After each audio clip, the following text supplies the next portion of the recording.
Seychelles के राष्ट्रपति doctor Patrick harmony के साथ बायलैटरल बातचीत करेंगे। सेशेल्स की नेशनल असेंबली को भी प्रधानमंत्री संबोधित करेंगे। तो प्रधानमंत्री नरेंद्र मोदी आज से हिंद महासागर क्षेत्र के अहम रणनीतिक साझेदार सेशेल्स की 3 दिवसीय राजकीय यात्रा पर जा रहे हैं। इस दौरे की सबसे खास बात यह है कि पीएम मोदी सेशेल्स के राष्ट्रीय दिवस के स्वर्ण जयंती समारोह में गेस्ट ऑफ ऑनर के रूप में शामिल होंगे। उनकी मौजूदगी में भारत और सेशेल्स के बीच रक्षा, समुद्री सुरक्षा और विकास सहयोग को नई मजबूती मिलने की उम्मीद है। पीएम मोदी राष्ट्रपति डॉक्टर पैट्रिक हार्मनी के साथ द्विपक्षीय वार्ता करेंगे, बायलैटरल बातचीत करेंगे और नेशनल असेंबली को भी संबोधित करेंगे। साथ ही कई महत्वपूर्ण कार्यक्रमों में हिस्सा लेंगे। इस दौरान भारतीय सशस्त्र बलों की टुकड़ी और भारतीय नौसेना के युद्धपोत भी समारोह की शोभा बढ़ाएंगे। तो 3 दिवसीय दौरा है पीएम मोदी का सेशेल्स का। इस बीच कई कार्यक्रमों में पीएम मोदी शामिल होने वाले हैं और खास बात यह है कि बायलैटरल बातचीत भी होगी। राष्ट्रपति डॉक्टर पैट्रिक हार्मनी के साथ पीएम मोदी की बातचीत संभव है। आपको बताएं कि स्वर्ण जयंती समारोह में भारत की धमक और ताकत दिखेगी, क्योंकि भारतीय सशस्त्र बलों की टुकड़ी शामिल होगी। भारतीय नौसेना के 2 युद्धपोत भी समारोह का हिस्सा होंगे। तो दुनिया देखेगी भारत की ताकत, वो भी दूसरे की सरजमीन पर, सेशेल्स में। तो पीएम मोदी का आज का कार्यक्रम कैसा है वो भी आपको बता देते हैं ग्राफिक्स के जरिए कि सुबह से शाम तक चलने वाला कार्यक्रम क्या कहता है। सुबह 9 बजे दिल्ली से सेशेल्स के लिए रवाना होंगे पीएम मोदी और दोपहर 2:45 पर सेशेल्स पहुंच जाएंगे। अंतर्राष्ट्रीय हवाई अड्डे पर उनका आगमन होगा। फिर दोपहर 3:05 पर सेशेल्स राष्ट्रीय वनस्पति उद्यान के लिए प्रस्थान करेंगे। फिर दोपहर 3:25 पर राष्ट्रीय वनस्पति उद्यान में वृक्षारोपण समारोह में भागीदारी होगी पीएम मोदी की और शाम 6:10 से 6:55 तक सेशेल्स कोस्ट गार्ड के बेस पर कार्यक्रम जो आयोजित किया जाएगा उसमें शरीक होंगे। रात 8:30 बजे से 10 बजे तक सेशेल्स के राष्ट्रपति डॉक्टर पैट्रिक हार्मनी द्वारा आयोजित राजकीय भोज में पीएम मोदी शामिल होंगे। तो ये पूरा कार्यक्रम है। 3 रोजा दौरे पर है, 3 दिवसीय दौरा है पीएम मोदी का। और पीएम मोदी के इस सेशेल्स दौरे पे जहां कूटनीतिक तरीके से इस दौरे को काफ़ी अहम माना जा रहा है, डिप्लोमेटिक वे में अगर देखें तो ये दौरा काफ़ी अहम है। और दूसरी तरफ ये कि इस दौरे में भारत की ताकत, भारत की धमक भी दिखाई देगी, क्योंकि नौसेना के 2 युद्धपोत इसमें अपनी ताकत दिखाएंगे। और वहीं यूपी के मुख्यमंत्री योगी आदित्यनाथ आज नोएडा और ग्रेटर नोएडा को विकास की बड़ी सौगात देंगे। मुख्यमंत्री ग्रेटर नोएडा के सेक्टर 10 में प्रदेश की पहली ईएमसी यानी इलेक्ट्रॉनिक मैन्युफैक्चरिंग क्लस्टर का उद्घाटन करेंगे और यमुना सिटी में करीब 6,750 करोड़ रुपए के निवेश वाली 2 बड़ी इलेक्ट्रॉनिक निर्माण इकाइयों का शिलान्यास करेंगे। इन इकाइयों में मदरबोर्ड और सेमीकंडक्टर चिप्स का निर्माण होगा, जिनका इस्तेमाल कंप्यूटर, स्मार्टफोन और अन्य इलेक्ट्रॉनिक उपकरणों में किया जाता है। केंद्र सरकार के सहयोग से 206 एकड़ में विकसित हो रहे इस ईएमसी पार्क पर करीब 417 करोड़ रुपए खर्च किए जा रहे हैं। इसके अलावा सीएम योगी कल नोएडा के सेक्टर 96 में 390 करोड़ रुपए की लागत से बने नोएडा प्राधिकरण के नए अत्याधुनिक कार्यालय का भी उद्घाटन करेंगे। उत्तर प्रदेश के मुख्यमंत्री योगी आदित्यनाथ नोएडा और ग्रेटर नोएडा के दौरे पर है और आपको बता दें, सबसे पहले सीएम योगी आदित्यनाथ ग्रेटर नोएडा पहुंचेंगे और ग्रेटर नोएडा के सेक्टर 10 में यमुना क्षेत्र में ईएमसी यानी इलेक्ट्रॉनिक मैन्युफैक्चरिंग क्लस्टर पार्क का उद्घाटन करेंगे। और यहां पर अगर बात करें तो 2 यूनिट्स लगाई जा रही हैं जो करीब 6700 करोड़ रुपए का इन्वेस्टमेंट करेंगे और ऐसे में हजारों की संख्या में रोजगार भी सृजित होगा। सीएम योगी आदित्यनाथ ग्रेटर नोएडा पहुंचेंगे और यहां पर जो यूनिट्स हैं उनका उद्घाटन करेंगे। शिलान्यास करने के बाद सीएम योगी आदित्यनाथ एक जनसभा को भी संबोधित करेंगे। इस वक्त हम नोएडा के सेक्टर 96 में मौजूद है। सीएम योगी आदित्यनाथ यहां पर new Okhla industrial development authority यानी नोएडा के नए ऑफिस का उद्घाटन करेंगे। लंबे वक्त से इंतजार था। 390 करोड़ रुपए की लागत से ये तैयार है, 7 फ्लोर का है। और आपको बता दें सबसे पहले ग्राउंड फ्लोर पर रिसेप्शन है, फर्स्ट फ्लोर पर जन सुनवाई केंद्र है। इसके अलावा तमाम जो ऑफिसेज हैं, जो डिस्पैच है, कंप्यूटर सेक्शन है, सहायक हैं, ये तमाम लोग यहाँ पर बैठेंगे।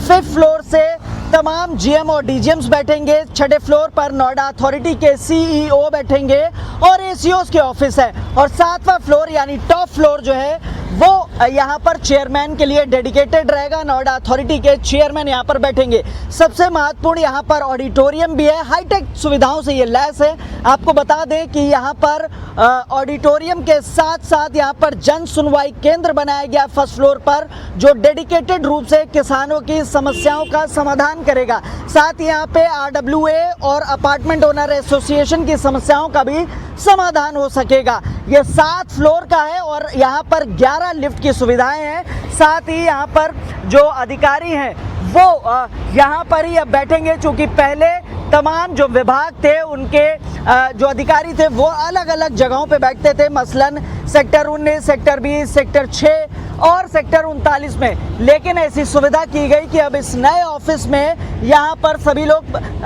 एक साथ बैठेंगे और एक ही रूफ के नीचे अब जो आम आदमी है उसको कहीं भी भागना नहीं पड़ेगा, समस्याओं का समाधान हो सकेगा। एक समीक्षा बैठक रखी गई है जो करीब 4:30 बजे शुरू हो जाएगी, जिसमें मंडलीय यानी मेरठ मंडल क्षेत्र के सभी पीडब्ल्यूडी विभाग के अधिकारी मौजूद रहेंगे और यहाँ पर पीडब्ल्यूडी विभाग के जो कार्य है उनकी समीक्षा सीएम योगी आदित्यनाथ करेंगे और 6 बजे तक वो यहीं पर यानी नोएडा में रहेंगे और उसके बाद सीएम यहाँ से सीधे गाजियाबाद के लिए रवाना होंगे।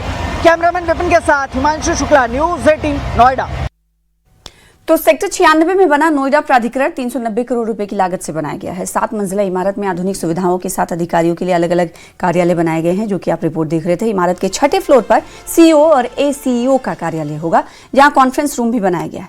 5वें फ्लोर पर डीजीएम, जीएम समेत अन्य वरिष्ठ अधिकारी बैठेंगे, जबकि 7वें फ्लोर पर चेयरमैन का कार्यालय और बोर्ड रूम तैयार किया गया है। पूरे भवन में 11 लिफ्ट लगाई गई हैं। इसकी जानकारी अभी रिपोर्ट में भी आप देख रहे थे। जन समस्याओं के त्वरित समाधान के लिए पहली मंजिल पर विशेष जन सुविधा केंद्र बनाई गई है, जहां किसानों, आरडब्ल्यूए और एओए की शिकायतों की रोजाना सुनवाई होगी। यहां एक साथ 70 से 100 लोगों की बैठने की व्यवस्था है। इसके अलावा नए कार्यालय में 400 सीटों वाला आधुनिक ऑडिटोरियम भी तैयार किया गया है।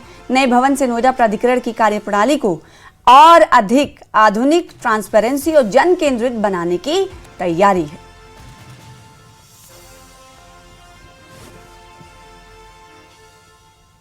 उत्तर प्रदेश के मुख्यमंत्री योगी आदित्यनाथ नोएडा अथॉरिटी के नए ऑफिस का उद्घाटन करेंगे और इस वक्त हम उसी ऑफिस में मौजूद हैं और आपको दिखाना चाहेंगे। बेहद खूबसूरती के साथ इसे डिजाइन किया है। इस वक्त न्यूज़ 18 की टीम 6ठे फ्लोर पर है और यहाँ पर सीईओ यानी chief executive officer Noida authority का ये केबिन है, ये चैम्बर है और इसको बेहद खूबसूरती के साथ डिजाइन किया है। न्यूज़ 18 आपको एक्सक्लूसिव तस्वीरें दिखाएगा और इस वक्त हम सीईओ के चैम्बर में एंट्री कर रहे हैं। सबसे पहले आप देखिए, ये कॉन्फ्रेंस रूम बनाया गया है, क्योंकि अगर सीईओ को किसी अधिकारियों के साथ बैठक करनी है, कॉन्फ्रेंस करनी है या शासन में बैठक करनी है, उसके लिए तमाम इस तरीके का जो कॉन्फ्रेंस रूम है वो तैयार किया है। ठीक पीछे आप देखेंगे एक बड़ी स्क्रीन लगाई गई है और साथ ही आपको बता दें कि मेरे ठीक पीछे आप देख पाएंगे, मैं कैमरामैन से रिक्वेस्ट करूंगा आपको तस्वीरें दिखाएं, और ये नोएडा अथॉरिटी के सीईओ का ऑफिस होने वाला है और उत्तर प्रदेश के मुख्यमंत्री योगी आदित्यनाथ कल इसी ऑफिस का उद्घाटन करेंगे। यहाँ पर अगर ऑफिस की बात करें स्पेसिफिकेशंस की,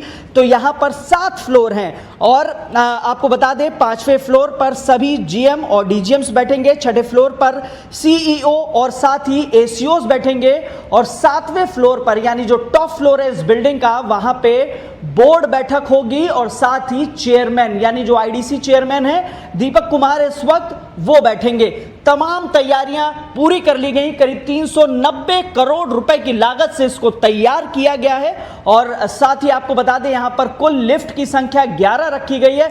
बेहद खूबसूरती के साथ डिजाइन किया है। नोएडा अथॉरिटी के जो सीईओ हैं अब वो इस चैम्बर में बैठेंगे और यहां पर तमाम तैयारियां शुरू कर दी गई हैं। अधिकारी और अफसरों का दौरा शुरू हो गया है। सुरक्षा व्यवस्था को लेकर तमाम तैयारियां भी कर ली गई हैं। उत्तर प्रदेश के मुख्यमंत्री योगी आदित्यनाथ इस बेहद खूबसूरत ऑफिस का उद्घाटन करेंगे और यह सेक्टर 96 में है। इसी से ठीक सटा हुआ चौपर है जहां सीएम योगी आदित्यनाथ पहुंचेंगे। फिलहाल तमाम तैयारियां पूरी कर ली गई और न्यूज़ 18 ने आपको एक्सक्लूसिव तस्वीरें सीओ के चैम्बर से दिखाई है जो कल से इसी नए ऑफिस में बैठेंगे। कैमरामैन विपिन के साथ हिमांशु शुक्ला, न्यूज़ 18 नोएडा। और चलिए रुख करते हैं दिल्ली की खबरों का। दिल्ली अब सिर्फ नई सड़कें, फ्लाईओवर्स और मेट्रो परियोजनाओं तक सीमित नहीं रहेगी, बल्कि राजधानी की नहरों की तस्वीर भी बदलने की तैयारी शुरू कर दी गई है। दिल्ली सरकार ने मूनक नहर के कायाकल्प के लिए करीब 5,000 करोड़ रुपए की महत्वाकांक्षी प्रोजेक्ट पर काम तेज कर दिया है। इस योजना के तहत शालीमार बाग के हैदरपुर गांव तक लगभग 16 किलोमीटर का लंबा आधुनिक कॉरिडोर है जिसका निर्माण किया जाएगा। आखिर कैसी होगी इस आधुनिक मूनक नहर कॉरिडोर की तस्वीर और लोगों को इससे क्या क्या होंगे फायदे, इस रिपोर्ट में देखिए। दिल्ली की रेखा सरकार ने उपेक्षित मूनक नहर को कॉरिडोर में बदलने की ठानी है और इसके पुनर्विकास के लिए फैसला किया है। पहले इस छोर पर हम मौजूद हैं, आप देख सकते हैं किस तरीके से ये मूनक नहर, उपेक्षित मूनक नहर इसे कहा जाए तो गलत नहीं होगा। आप देख रहे हैं कूड़ों से भरी पड़ी हुई है। दिल्ली सरकार ने मूनक नहर का कायाकल्प करने के लिए शालीमार बाग के हैदरपुर गांव में तकरीबन 16 किलोमीटर लंबे कॉरिडोर के निर्माण का फैसला किया है। करीब 5,000 करोड़ रुपए की लागत से बनने वाले इस प्रोजेक्ट पर काम तेजी से चल रहा है। रेखा सरकार का कहना है कि इस परियोजना के पूरी होने के बाद लोगों को बेहतर कनेक्टिविटी, आधुनिक सुविधाएं, हरित क्षेत्र, पर्यावरण संबंधी लाभ और नया सार्वजनिक स्पेस मिलेगा। ये मूनक नहर हरियाणा से निकलती है और दिल्ली में बवाना और नरेला इलाके में प्रवेश करती है और इस पानी पर दिल्ली के वासियों का काफी हद तक इन्हसार रहता है या उस पर डिपेंडेंट रहते हैं और इसीलिए दिल्ली सरकार ने इस पूरे इलाके का कायाकल्प करने की जिम्मेदारी उठाई है। अब आपको बताते हैं कि कितना लंबा कॉरिडोर है और मूनक नहर की अगर बात की जाए तो 102 किलोमीटर में ये मूनक नहर है जो कि हरियाणा और दिल्ली को जोड़ती है और दिल्ली की सरकार ने ये फैसला किया है कि जो 16 किलोमीटर का एरिया है मूनक नहर का उसे रिजुवनेट किया जाएगा, बेहतर कनेक्टिविटी बनाई जाएगी, दिल्ली वासियों के लिए एक बेहतर जगह बनाई जाएगी और साथ ही साथ हरित क्षेत्र में तब्दील किया जाएगा। सरकार का कहना है कि इस परियोजना का उद्देश्य नहर का सौंदर्यीकरण करना और दिल्ली वासियों को बेहतर सुविधाएं उपलब्ध कराना है और बेहतर पानी दिलाना है। दूसरी ओर निर्माण कार्य में लगे मजदूरों का कहना है कि काम तेजी से चल रहा है और तय समय के भीतर परियोजना पूरी करने की कोशिश की जा रही है। ये काम कब से चल रहा है, कुछ बताएंगे आप? काम चल रहा है 8-9 महीने से चल रहा है काम। मैं 8-9 महीने से सफाई कर रहा हूँ इसको। अच्छा, आप ही खोद रहे हैं इसे? मैं ही खोद रहा हूँ, मैं मशीन चला रहा हूँ, शुरू से लेकर मैं काम कर रहा हूँ अभी तक। तो ये कब तक का अनुमान है कि काम हो सकता है? तो काम हो जाएगा, छठ पहले हो जाएगा। छठ के पहले हो जाएगा? पहले काम हो जाएगा। ये कब से काम कर रहे हैं आप? हो गया 3-4 महीने। 3-4 महीने हो गए। हाँ। कब तक ठेकेदार ने काम करने के लिए बोला आपको? जब तक कंप्लीट ना हो जाए। तो कुछ बताया है अवधि? 6 महीने लगेगा। 6 महीने लगेगा। आप भैया कब से कर रहे हैं काम? मान के चलो 10-15 दिन मैंने आया। अच्छा, कहाँ के रहने वाले?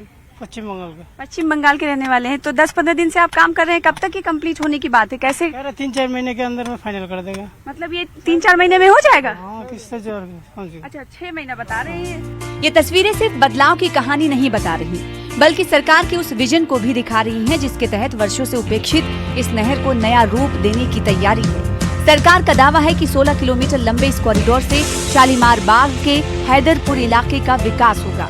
हालांकि इस बदलाव की कीमत कुछ लोगों को अपना आशियाना छोड़कर भी चुकानी पड़ी है।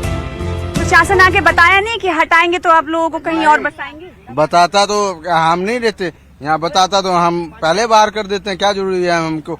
हमें तो सीधा बोला जी भैया हमको वोट दो, हमें जिताओ, हम आपको हमेशा यहीं रहने देंगे। सीधी जवाब है। हाँ, जहाँ जुग्गी तहाँ मकान, ये बोल रही। क्या बोल रही है? क्या बोल रही दीदी? जहाँ मुकाम है वहाँ देंगे, जुग्गी है वहाँ मुकाम देंगे। हम लोग से लिया वोट। अच्छा। तो वादा करा, हम लोग को रोड पर बैठा दिया। देखो तोड़ के क्या हाल। आप लोगों ने कोई शिकायत नहीं की अभी? कहाँ शिकायत करे, कौन सुनता है? मूनक नहर कॉरिडोर जहां हरित क्षेत्र, पर्यावरणीय लाभ, वर्जिश का इलाका, नहर के पानी पर निर्भर दिल्ली वासियों के लिए खास है, तो वहीं बिहार और यूपी के रहने वाले लोगों के लिए धार्मिक आयोजनों का स्थल भी। दिल्ली की रेखा सरकार ने दिल्ली में यूपी और बिहार के रहने वाले लोगों से छठ के आयोजन के लिए घाटों को बनाने का वादा किया था और उनके कायाकल्प करने के वादे पर काम कर रही है। परियोजना तय समय में पूरी होती है या नहीं और इसका लाभ लोगों तक किस तरह पहुंचता है, ये देखने वाली बात होगी। तो यहाँ आपने देखा कि तेज रफ्तार गति से काम चल रहा है और ये काम 6 महीने तक जो मजदूर यहाँ पर मौजूद हैं उन्होंने बताया है कि बना लिया जाएगा। 5,000 करोड़ की लागत से रेखा सरकार ने इसे बनाने, रिजुवेनेट करने के लिए, इसका पुनरुद्धार करने के लिए बजट मुख्तस किया है और इस पर काम किस तरह से चल रहा है आपने पूरी तस्वीरों में देखा है। और साथ ही साथ यहाँ पर कुछ लोग नाराज भी नजर आ रहे हैं। उनका कहना है कि इस ओर जहाँ इसे विकसित करने की और इसे बनाने की कोशिश हो रही तो दूसरी तरफ उन्हें उजाड़ा भी गया है, जिसकी वजह से उन्होंने नाराजगी भी जताई है। लेकिन इतना जरूर है, रेखा सरकार ने पहले कहा था कि सरकार में आते ही वो बिहार और यूपी के लोगों के लिए जो अब यहीं दिल्ली में रहकर छठ का इंतजाम करेगी, तो वो कहीं न कहीं ये मूनक नहर उसका आने वाले दिनों में जीता जागता सबूत बनने वाला है। कैमरामैन विजय गौतम के साथ मैं सना वारिस, न्यूज़ 18, दिल्ली NCR, दिल्ली बवाना। दिल्ली के गाजीपुर, भलसवा और ओखला लैंडफिल साइट्स लंबे समय से राजधानी की सबसे बड़ी समस्या बनी हुई हैं। जहां जमा कचरे के विशाल पहाड़ न सिर्फ शहर की सुंदरता को प्रभावित कर रहे हैं, बल्कि लोगों के स्वास्थ्य और पर्यावरण के लिए भी गंभीर खतरा बने हुए हैं। अब इन्हें खत्म करने की दिशा में सरकार ने बड़ा अभियान शुरू किया है। दिल्ली सरकार के मंत्री आशीष सूद ने गाजीपुर लैंडफिल साइट का निरीक्षण किया और कचरा प्रबंधन कार्यों की समीक्षा की। ये रिपोर्ट देखिए।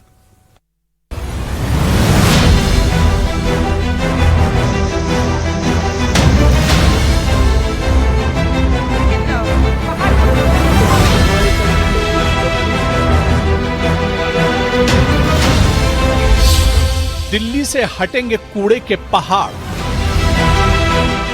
गाजीपुर लैंडफिल पर तेज हुआ काम। 1 महीने बाद फिर होगा रिव्यू।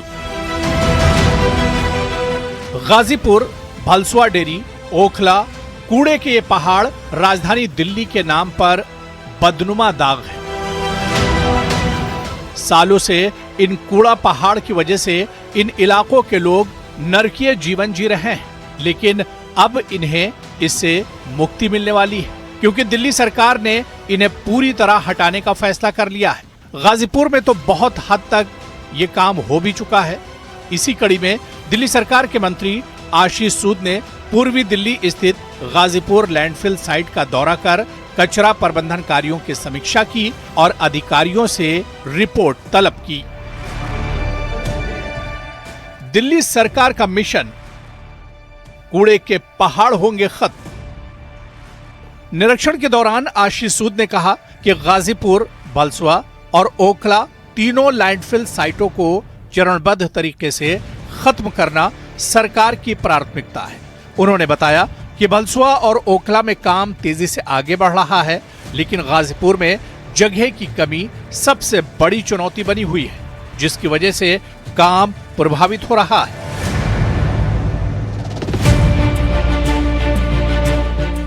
गाजीपुर में जगह की कमी बड़ी चुनौती। भलसवा और ओखला में तेजी से काम। चरणबद्ध तरीके से हटेंगे तीनों लैंडफिल। मंत्री ने बताया कि लैंडफिल से निकलने वाले इनर्ट कचरे के निस्तारण में भी दिक्कतें आ रही हैं। सुप्रीम कोर्ट की कुछ पाबंदियों के कारण इसका इस्तेमाल सीमित हो गया है। ऐसे में इस कचरे को नोएडा स्थित NTPC बायो पार्क भेजने की योजना पर काम किया जा रहा है। तीनों लैंडफिल साइट को समयबद्ध और चरणबद्ध तरीके में खत्म करना हमारी सरकार की प्राथमिकता है। भलसवा और ओखला में तेजी से काम हो रहा है। गाजीपुर लैंडफिल साइट में जगह की कमी और यहां से तेजी से निकल रही है जो इनर्ट आपके सामने पड़ा है, जो वेस्ट मटेरियल, जो एक ऐसा मटेरियल होता है जिसका इस्तेमाल, जो कूड़ा नहीं है, ऐसा छटा हुआ मटेरियल, मट्टी जो है उसको डिस्पोज करने में जो प्रॉब्लम्स है उसका मैंने आज रिव्यू किया। 1 महीने बाद फिर मैं यहां आऊंगा और इस रिव्यू को के आधार पर क्या कार्रवाई हुई है उसको आगे बढ़ाने के लिए, उसकी जांच करने के लिए हम चरणबद्ध तरीके से तीनों लैंडफिल साइट को साफ करना चाहते हैं। आशीष सूद ने कहा कि उन्होंने खुद मौके पर पहुंचकर पूरे काम का रिव्यू किया है और 1 महीने बाद फिर से गाजीपुर लैंडफिल साइट का निरीक्षण करेंगे। उस समय प्रगति की दोबारा समीक्षा की जाएगी और तय लक्ष्य के अनुसार काम की रफ्तार को परखा जाएगा। एक महीने बाद फिर होगा निरीक्षण। प्रगति रिपोर्ट की होगी समीक्षा। तय समय सीमा में पूरा करने का लक्ष्य। सरकार का दावा है कि केवल घोषणाएं नहीं बल्कि जमीनी स्तर पर काम करते हुए दिल्ली को कूड़े के पहाड़ों से मुक्त और स्वच्छ बनाने की दिशा में अभियान लगातार जारी रहेगा। चीजों में इस्तेमाल होता है। अभी सुप्रीम कोर्ट ने बाद में कूड़े को सड़क के नीचे डलने में थोड़ा प्रतिबंध लगाया था। ये इनर्ट है जो जगह जगह पर लो लाइंग एरियाज को भरने में होता है। अभी यूपी में, नोएडा में, और अभी हमने इसके लिए ताकि बिना विवाद के गति से काम हो सके एनटीपीसी बायो पार्क में इसको यहाँ से 23 किलोमीटर दूर इकट्ठा करने की व्यवस्था की। हमारा पूरा प्रयास है ये जल्दी हो। मैं अगले रिव्यू के बाद इसकी समयबद्ध चरणबद्ध तरीके से आपको जानकारी देंगे। हमारी सरकार घोषणाओं से ज्यादा प्रशासनिक सुधारों में काम करती है। मुझे थोड़ा समय दीजिए, हम इसको आपको टाइम बाउंड तरीके से इसकी जानकारी देंगे। दिल्ली के तीनों कूड़े के पहाड़ लंबे समय से प्रदूषण फैला रहे हैं और पर्यावरण के लिए बड़ी चुनौती बने हुए हैं। अब सरकार ने इन्हें तय समय सीमा में खत्म करने का लक्ष्य रखा है। आने वाले महीनों में यह साफ होगा कि यह अभियान कितनी रफ्तार से अपने लक्ष्य तक पहुंच पाता है। Bureau report, news 18, Delhi, NCR।